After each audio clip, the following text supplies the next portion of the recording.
With autumn just a few weeks away, the salmon are returning to the Tyne. The weir in Hexham just one of the obstacles in their way.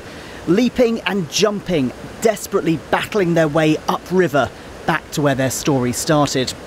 After years in the North Sea, as far afield as Greenland, their epic journey leads them to these shallow, winding streams meandering through the Northumberland landscape.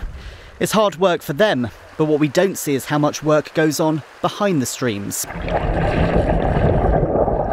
At the Kielder Salmon Centre, millions of litres of water circulate dozens of containers inside the future of this fish population.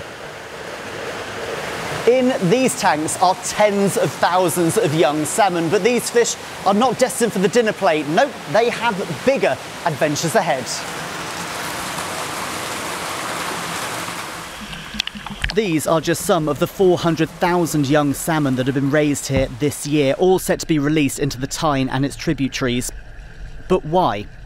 As pretty as it looks on a day like today, the building of the Kielder Reservoir in the 70s destroyed a lot of salmon habitat.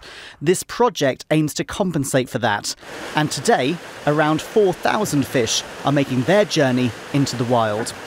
It's been an interesting year. The long winter and hot, dry summer have not been ideal, but river levels are now high enough today to allow a release. It is a huge effort, but the team here say it's worth it. It has a number of benefits, not only to the river's ecology, but also to the rural economy in Northumberland. This is just a small part of all the work that goes on across the river, and the improvements in water quality throughout the River Tyne have made a huge difference and made it the river it is today. A river that will provide a home for these young salmon for the next 18 months.